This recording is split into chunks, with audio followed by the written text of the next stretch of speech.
I gave him 2 weeks. 3 days later, he texted me, told me he doesn't need me anymore, which was rough.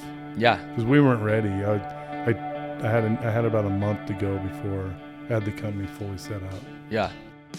Hey everyone, welcome to the Nailed It podcast, where we dive into stories behind the success of people in the construction and home improvement world. I'm your host, Brandon Jensen, and today we've got a great episode lined up for you. So picture this. You're a teenager managing a car wash, learning how to deal with customers, handle employees, and keep the books straight. Fast forward a few years, and you're running your own thriving business in an entirely different industry. Sounds like a pretty wild ride, right? That's exactly the journey of my guest today. His name is Todd Satterwhite, and he's the owner of ProHaven Electric, a company that's earned a reputation for being reliable, innovative, and downright impressive in the electrical world. But Todd's story isn't just about wires and circuits. It's about how the business lessons he picked up as a child helped him build a company that truly stands out. Along the way, we'll talk about his path to becoming an electrician, the challenges of running a business, and the surprising connections between washing cars and wiring homes. I think you're gonna love this one, so stick around. This is Nailed It. Todd, thanks for joining us this morning. We're super excited to have you on the pod. Tell me a little bit about, obviously we've known each other for a number of years. Tell me a little bit about, maybe school, because I know you mentioned a few things about school. Maybe you didn't apply yourself. You did, had the paper route when you were younger that taught you some valuable lessons. Kind of just take me through where you got to where you just said, hey, I'm going to become an electrician. How I became an electrician? Yeah. Starting from like, hey, I did this paper route. I think it taught me some valuable lessons. Well, yeah, I remember as a young child. I can't remember if I was 12 or 13. I think you got to be 12 to do paper route. I think paper routes were 12. 12. Maybe and 11, but 12. My brother, my business partner, my dad hooked us up. Okay. He set it up. He got both of our paper routes, and I feel like he had the easier one because it was closer. And we had sweet little bikes to do it on in the bags, but the best part was when we got our checks. Yeah. I mean, at that age, what, $80, $112? I can't even remember. But it was sweet. Yeah. To get that check. That's a lot of money when you're a little kid. That's what I remember. It feels like we got paid once a month, I think. Yeah. But it seemed like a lot of money. I had a few buddies that did paper routes, right. And they were, I remember they were always like flush with cash. Yeah.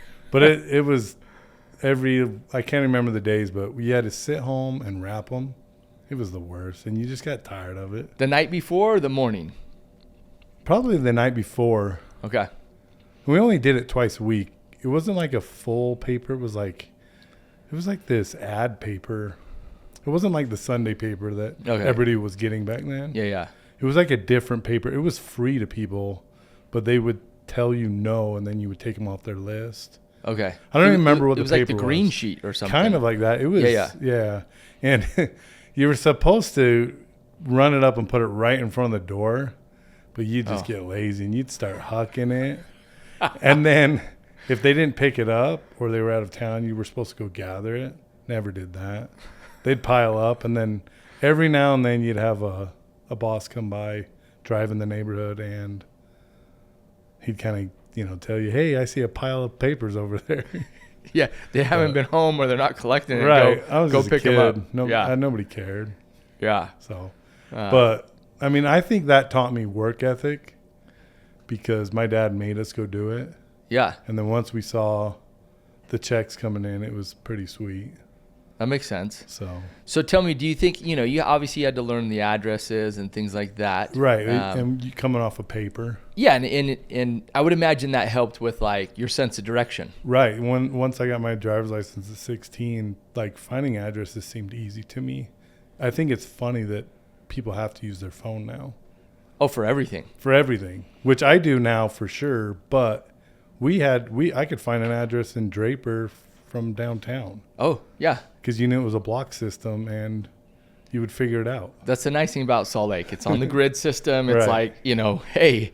But today, I mean, the kids today, it's like no sense of direction. Look, and I feel like I have an okay sense. I have an older brother that's got great sense of direction. But I feel like, being in construction, you get an address that's in the middle of some neighborhood, and you're kind of like, well, you kind of just start driving. It's very easy now. Yeah. So with the phones, but okay, so you did this when you're young. Yeah. Then high school, you're kind of like, hey, I like maybe didn't apply myself. I did terrible in high school.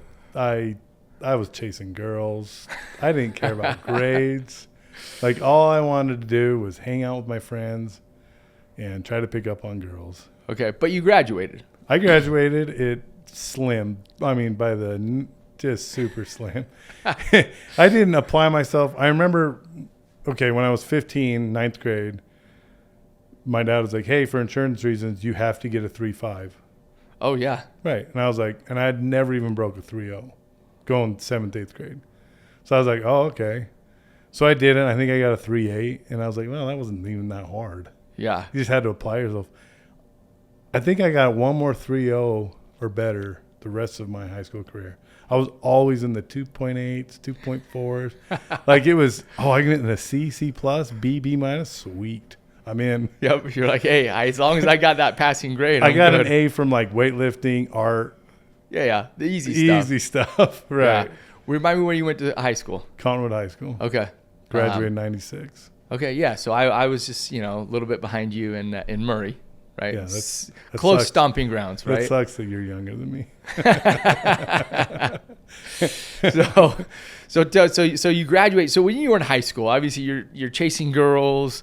Cell phones weren't really a thing, right? Not until I was 18. Yeah, like a senior. I actually was graduated because I worked at Supersonic Car Wash in the Lube Bay for 4 years, and they had the AT&T cell phone booth in the car wash. Where you could like buy a cell phone. So you just went in there, and it was basically a free cell phone, and you just paid for the service. Analog. I mean, you had caller ID, which was cool. Yeah. But yeah, I grabbed a phone. I was one of the first of all my friends to get one because it was right there, and I was making good money at the Lube Bay for a kid. Yeah. And that was the beginning. I still have the same number. Yeah, that's crazy. I still have the same number. I got it when I was 15. My dad's a tech guy, so he's an early adopter. Oh, right. He's first cell phone, first computer. We had internet in the neighborhood before anybody else did. Like, but yeah, same number since I was 15. Yeah, that's and cool. That doesn't happen. People don't. Yeah. People are always changing numbers and right. So you work at the car wash. And during what time period did you work at the car wash? Was that high school? Were you out of high school? So from 96 to 99. Okay. When I became an electrician. Okay. And so when you were in high school, did you ever think like, gosh, I like construction, I want to go in the trades? No. What did your dad do? My dad was a salesman. Okay. He worked for a lot of dumpster service companies. Okay. Like A1 Disposal. He sold dumpster service. Most of my childhood that I remember. He was a salesman my whole life. So, no, I always hated that about myself. Going through high school, I would see guys that were getting college credits and kind of knew sense of what they wanted to do. And I had zero sense. All I wanted to do was work to make a little money and then go chase girls. And I thought I was making good money, but hindsight, it wasn't. You're making good money relative to your situation. Right? For an 18-year-old. no utilities, no house payment. It was sweet. Maybe a car payment, maybe gas. Right. Back then things were a little bit cheaper. I know a lot of parents, when we were in high school, if we pulled good grades or we were playing sports or we had a job, they would pay for gas and different things. So. But I grew up quick because for some reason, I know why, but my parents moved to Montana for 1 year. Okay. And it was the summer before my senior year, and I didn't want to go. And I was 18. So I said I'm staying back, and I moved in with a friend. Oh. So I was an adult. So I really did bad at school my senior year. And so all I wanted to do was work. So I worked at the Lube Bay, and that was it. Like, I thought I was killing it. Yeah. Did you have a car at this time? Oh, yeah. Okay. The guy I lived with was a car dealer, his dad. Oh. So I bought a car from him. Yeah, he hooked you up. And he let me make payments interest-free. Nice. Rent was $100 a month. It was sweet. I wouldn't say I'm friends with him. I'm still acquainted with him. Okay. But, yeah. So I kind of grew up quick. At the Lube Bay, they made Ryan and I the managers after we got our manager fired. Oh, so because the manager was doing a bad right. job, or yeah, and all the employees were like threatening to quit because he's kind of mean. Yeah. But so Ryan and I were learning how to manage. They were good teachers. Like, there was a good company. Yeah. So you mentioned your manager was mean, right? We've all had a shitty boss, right? Or bosses who maybe don't know how to, manage situations. I don't think it's necessarily, there's bad people out there per se, but maybe a lack of ability, a lack of education, lack of experience. They're not sure, how to manage people. What did that teach you, having that bad manager and going through that experience? What did that teach you now with, like, now you've got a few employees? Taught right? me a lot. Actually, they took me down to Albuquerque to learn. Oh, to do a training. Right. And, how, like, laws and rules and how you should be, how to talk to people. And it helped because when I got to my next job, which was the electrician, I had a boss. Yeah. And he kind of got dumped into the position of owning the company, and he had a lack of management skills. Yeah. And I remember always talking to people about it. Mm-hmm. And sometimes I'd even give him some tips of maybe how to go about an employee. He didn't always take mine because he was hard-headed. Yeah, because you're the employee. Right. Right. But I felt like I knew more how to manage because I did it for 2 years. Yeah. I fired my friends. So yeah, I mean, they were all high school friends that worked there. And it sucked when the owner was like, "You got to fire them." I was like, "Okay." I'm still friends with those people. So yeah. Yeah, because I think they understood. If they're mature enough, they're like, "Oh yeah, I'm not doing shit here." Like, right. It's time to go. Right. Yeah, firing people, just anybody. I don't like that. It sucks. Yeah. It's always hard, right? It's always a hard conversation. And, right. Letting someone go. Yep. It's like, man. Okay, so you do the car wash 4 years. Right. And at what point during the car wash are you kind of like, hey, I'm not really making enough money. Right. Electrical is the route I want to go. Because did you go to any schooling, or did you just go right to an electrical job? No. So my previous company, the owner, Doug, he is a childhood acquaintance. He lived in the neighborhood. Okay. So we played basketball, hung around with all the kids, everything. So I knew him growing up. And he worked for his brother. The company was called Danco. Okay. Electric. And he's a big fan of Vanilla Ice. So we were at a Vanilla Ice concert in downtown Salt Lake, small venue. I can't even remember where it was at. Might have been depot probably, or the something. Tower. Depot. No, it's way smaller. Oh. It was like going into a movie theater. Okay. Where they had built a stage. You saw the old seats. Like, it wasn't even nice. Yeah, okay. But anyway, Vanilla Ice there. And, of course, we're sitting there forever just to get in. Because back then, they didn't start on time ever. No. And he was like, "So what are you doing?" And he says, "Well, you should come work for me. You don't think you're making enough money." And it was actually, I took a pay deduction to go do it. But he kind of said, "This is the steps. Here's where you start. Right. This, after a little bit of time, we get you to start a journey." Yeah. And I had talked to the owners of the car wash, and they weren't going to give me more money. Yeah. So I was like, I'm going to give this a go. Plus the hours sounded sweet, 7 to 3. Yeah. Where I was working later, but that sounded great. Working evenings, weekends. Right. Everybody wants to wash their car on the weekend. Right. So we got through the Vanilla Ice concert, and the concert didn't even happen because there were so many rude people at the concert. Oh. They were screaming at Vanilla and making fun of him, and there ended up being a fight. Yeah, it was pretty bad. So that's what I remember. Okay. And then it was like within 2 weeks. I gave 2-week notice. Yeah. So. And then, so you worked for this company for a long time, right? How long? Right. How long were you with this company? So 99 to 23. Okay. So over 20 years. 22, right? Yeah, 22. Yeah. No. Oh, 9. 23 years. Yeah. Yep. Yeah. Same company. Crazy. Yeah. had the same boss. We had a great relationship. Yeah. We were friends. And you kind of, my experience in when I met you, you were kind of like the top dog there. Right? I was, as far as like I'd been there the longest. Experience. I had my journeyman. Yeah.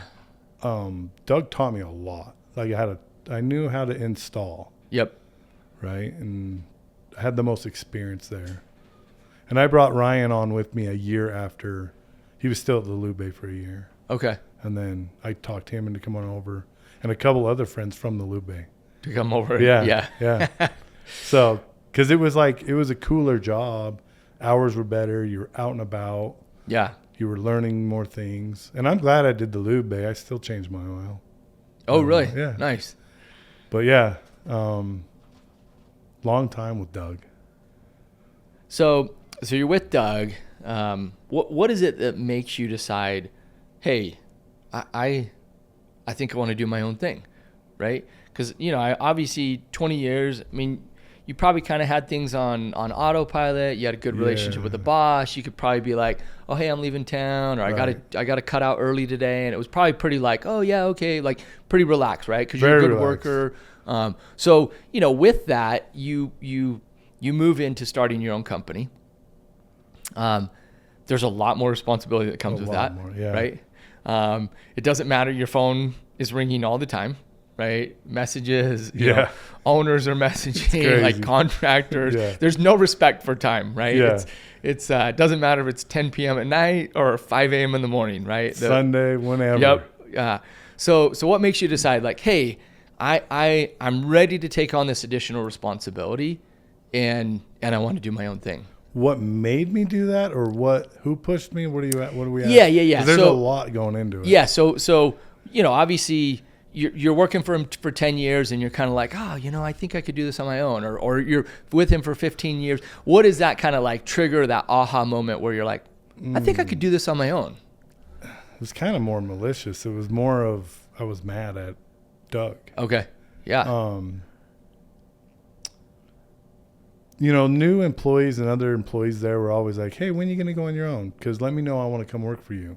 Hey, let me know. And I was always like, I'm so comfortable here. I don't want to do that. I don't want to babysit. I don't want to deal with this or the headache or the liability that we have now.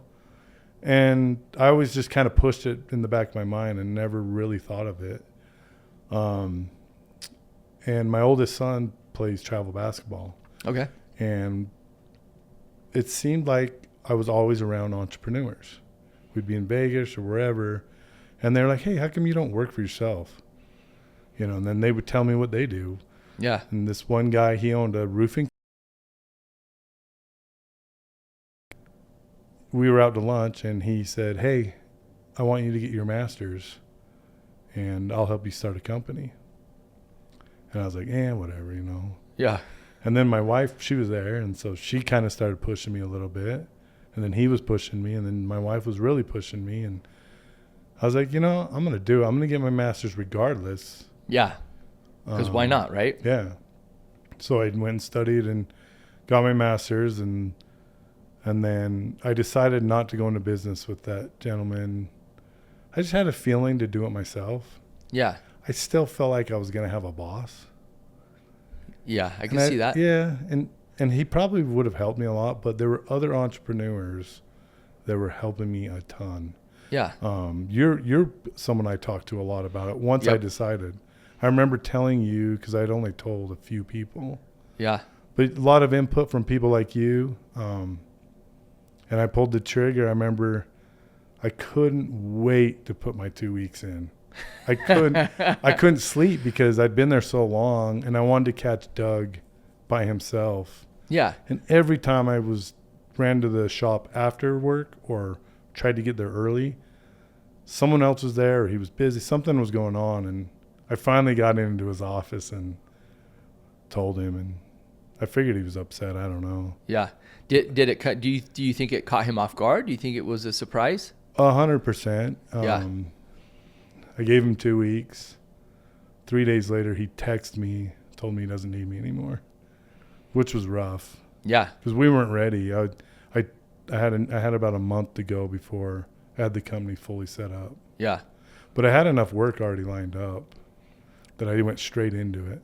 Yeah, you're like, well, I got to go. Yeah, I had to get my contractor's license still. I had my master, but I didn't have my contractor's license. So now it's like you're full-time, get this going so that you're like legitimate, right? And it just pushed me harder, and super blessed. Everything just came flowing in. Yeah. Work, getting all the insurances, the licensing. And my wife and I, we had to talk to people like you.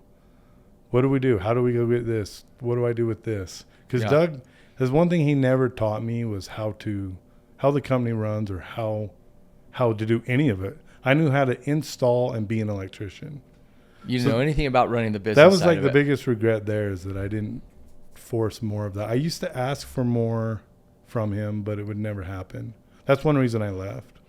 Yeah, because you want, I mean, I think people want to feel a sense of like progression. Like, is there, or okay, I've just reached the top of the rung, the top rung on the ladder, and that's it. Right. Like, I just fall down the other side now. I just start to die. Because like a new employee would come on and he'd be like, "Oh, you've been here 20 years," and they'd kind of be excited about the job, and then they'd go, "You've been here 20 years. Yeah, you're doing the same thing I'm doing." He goes, "Where am I going to go in this company? There's no growth." No, it's not like you became an estimator or you were like estimator. running I crews. didn't even know pricing. If I asked for what it would cost, it would be a runaround answer. But that was one thing he probably could work on, was growing his company that way and creating leaders. Yeah, I do think developing leaders and that reminds me of a book, Atlas Shrugged, and one of the guys in there makes a comment like, my greatest, contribution is to have, one of my employees leave and go into competition against me, because it's like, which happens a ton in electrical. Yeah, because you get your master's and you go and do it. But and it's a relatively low entry point, price point wise, right? Like you get your ladders, you have a handful of tools. It's not like you're buying CNC machines or things like that, right? It's pickup truck and a few tools. Figure it out. You can get going. Yeah, it wasn't expensive at all. Yeah. So what do you think? What was your rough startup cost? Oh wow,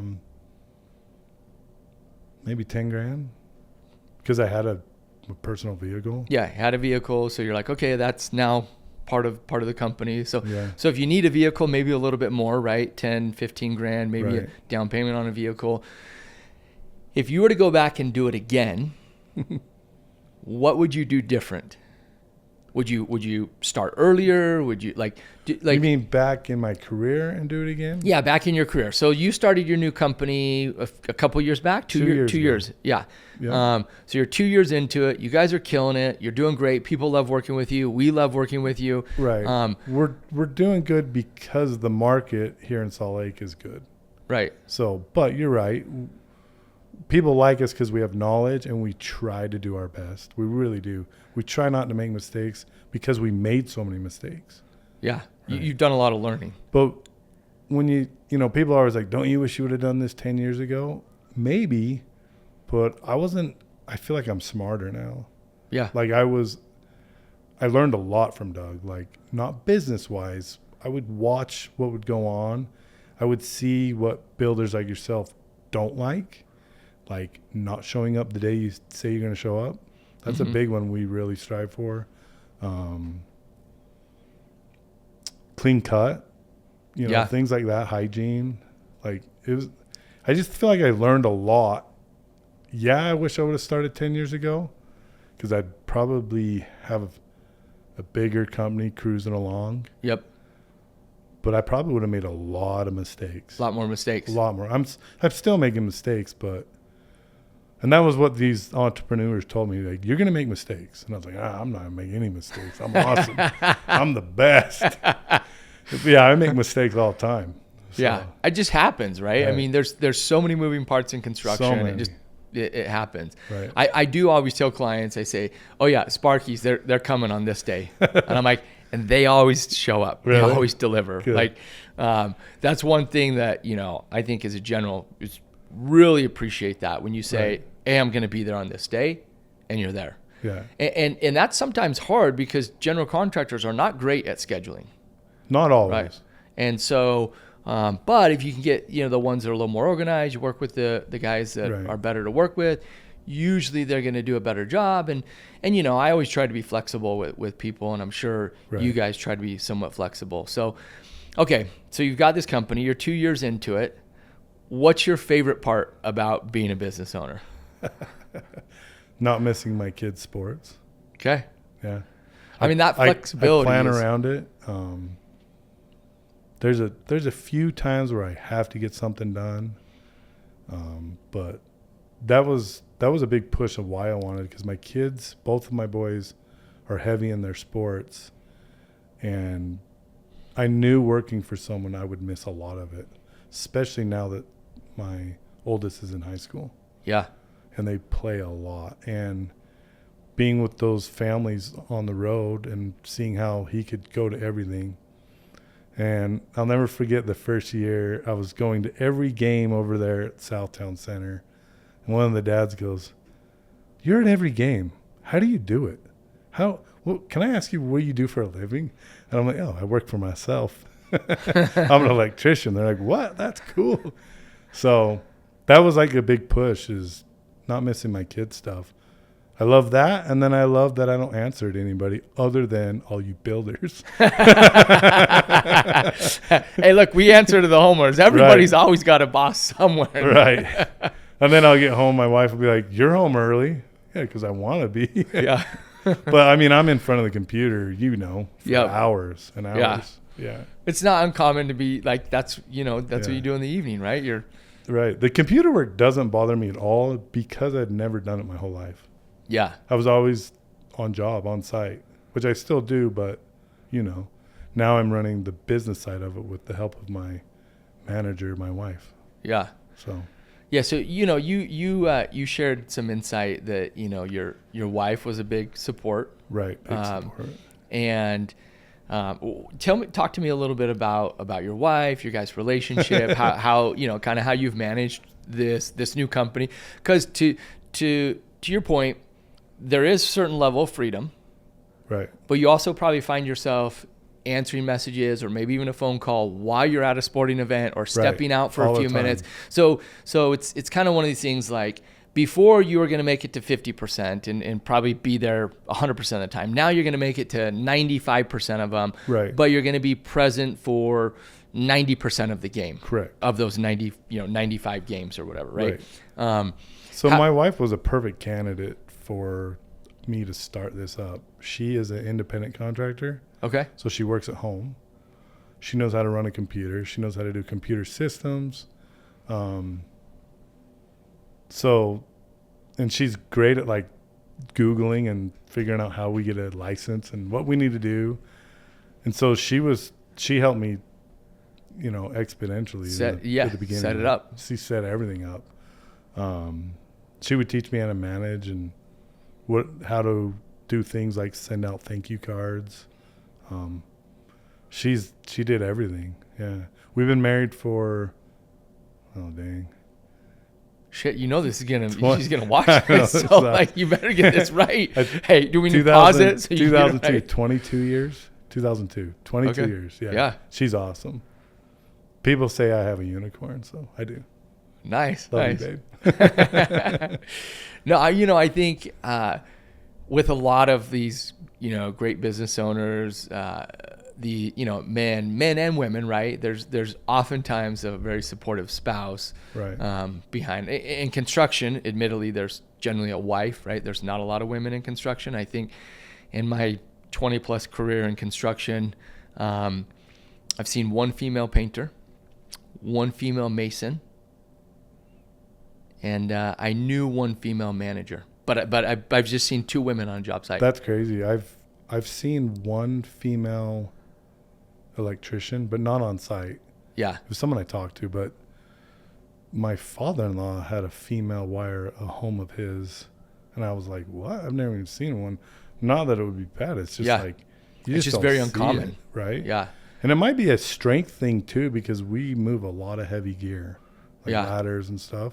But it'd be cool if there was more females on the job. We might not swear as much. That is the thing I have to remind people sometimes, like, right. Hey, we're in somebody's home. They right. still live here. Although they might not be here, you got to watch what you're saying. Watch what you're saying. Yeah. The people have like nowadays recordings. And there's all cameras everywhere, baby monitors. Like, there's, so I always tell people like, just, be careful what you say, right? The language you use. When I was by myself the first year, doing all the work, my wife's like, well, can I get an apprentice license? I was like, yeah, you can. It's easy. Just apply and whatever. And I was like, what are you going to do? Come on the job? But she was like, no, I'll help you unpackage the lights, put on, all the simple stuff that's tedious work. Yeah. I was like, yeah, if I get slammed, that might be an idea. We never did get her license. We haven't needed to, But those little things, even just unpackaging, right? The last job we were putting those brass cover plates on, and Ryan was putting them on, and I was opening them up because unpackaging is like my least favorite thing, especially light fixtures. I love it when they're unpackaged. Yeah, because there's so much unpackaging, which blows my mind. The garbage revenued from construction. It blows my mind. But what are you going to do? I mean, if they don't package it that way, it shows up broken, right? And scratch, damage. It has to be done, but. Yeah. What do you think? So a couple questions here. What do you think we can do in our industry to get more youth into the industry? Oh, wow. And two, what are some of the biggest pitfalls you see business owners or contractors or people in this industry making? What are some of those biggest pitfalls? Oh, wow. So first with how do we get younger people? How do we get younger people? Because let's be honest, this is not like, I'm a contractor. It's cold. I'm on a job. It's hot. Like, it's not all the time that you're in a finished home that's heated and cooled and it's super cozy, right? And there's it's just not glorious, man. A lot of these kids, they want to sit on TikTok and eat chips out of a beanbag. Make easy money. Like, the problem is they can make money doing those things. But not all of them. Not all of them, but to me, it comes into parenting, which, I haven't done a bang-up job. Like, my oldest, he can be lazy at times, and I always wish I'm doing better with him, teaching him to be a man and how to work hard. Yeah. I don't know if it starts with the family. I don't know how to motivate. I don't know the answer. When I hire these new young kids, I've only had a couple. I try to motivate them with, like, what the future can look like,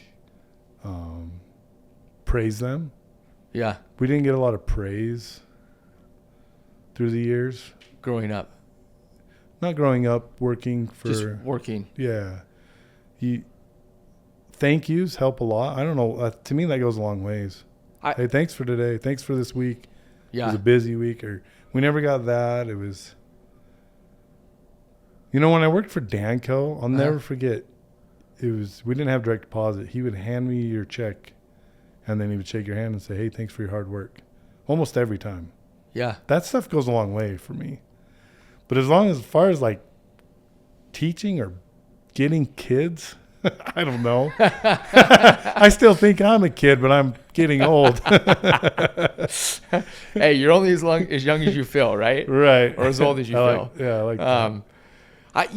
I've thought a lot about this and had numerous conversations, and I think you're right. I think it goes back to, parents in the home, and I think parents maybe waking up and realizing like, hey, there's great money to be made in the trades. Right. Yeah.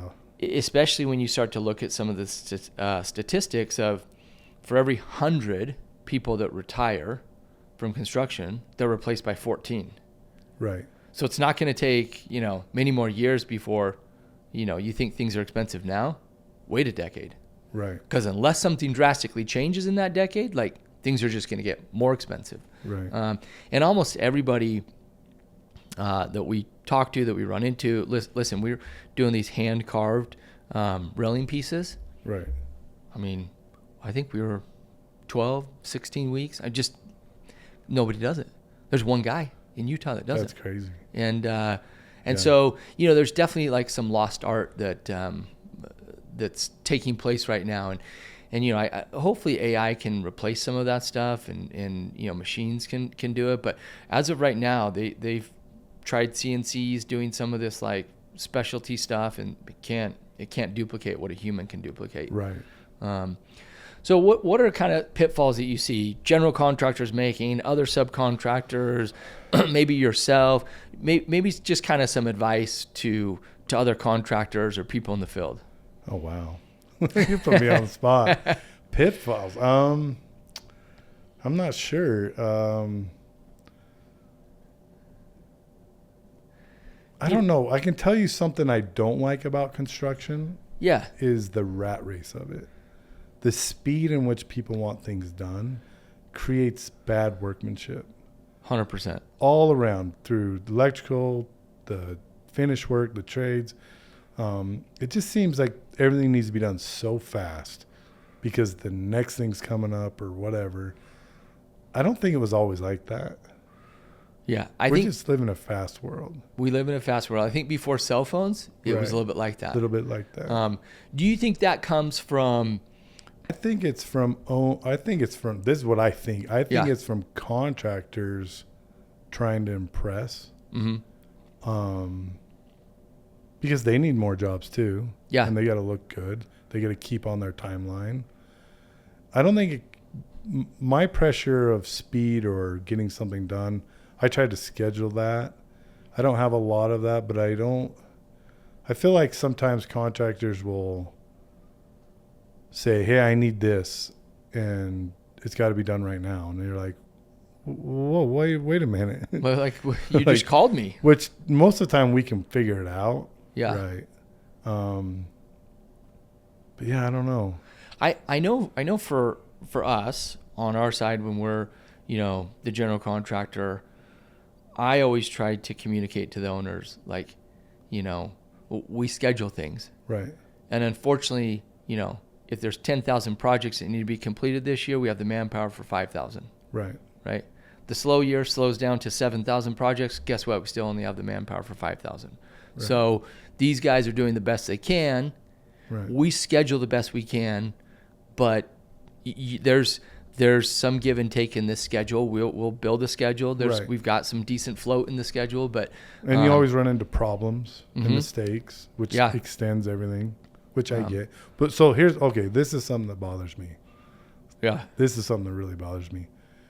Something happens with framing, because that's usually where the first mistakes, whether they can't get lumber or they did something wrong, and they get pushed everything behind. Pushes them. So then everybody else gets squeezed. Well, gets crunched. Electricians are usually the last on site before any kind of like finish work starts, like rough in. Yep.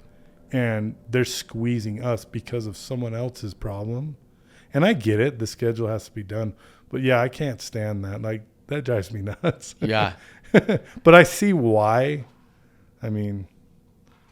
Yeah, that makes sense. I think that, one, we live in this fast-paced world, right? I went and met with some clients. We're going to do a kitchen remodel, and he says, "Oh, so how long are we going to be without a kitchen?" I said, most of these kind of kitchen remodels we track, between 4 to 6 months. And he was like, "What? I thought we'd be without a kitchen for 4 weeks." I was like, hey, we're not doing a lot. We might be able to shave some time down. Right. But I can tell you right now, there's absolutely no way it's going to be less than 3. And you run a lot tighter ship than I would say most. Well, thanks. I'll take that as a compliment. Well, I mean, because like you kind of plan it.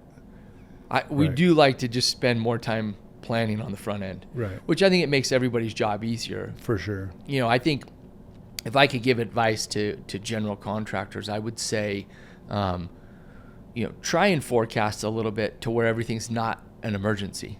Right. I rarely call with an emergency and then I feel like I'm building like this credit, right? Yeah. Because I'm not always asking for favors. I'm not burning through favors. Right. So then I can call and say, "Man, look, I'm in a bad pinch. I got to get this done. Is there any way you could get it done?" And even then, it's like, "Hey, can you get it done by the end of the week?" And maybe we're sitting at a Wednesday, right? Right. And if you can't, like, let me know. But it would just be doing me a really solid. And I would say almost 100% of the time, like, the guys are able to do it. They figure it out. Yeah, you burn that every single time. Everything's an emergency. Everything's on fire. The building's burning down. The world's falling apart. Yeah. Then every time you call, it's like the boy who cried wolf, right? It's like, everything's an emergency. So really nothing's an emergency. So right. Nothing is an emergency, but in construction most of the time. Yeah, well, unless it's actually burning down. So, well, Todd, we appreciate you, coming, spending the morning with us. Yeah. We appreciate what you do.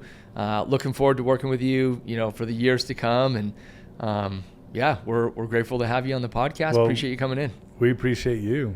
I mean, you helped my company grow in more ways than just giving us jobs. So.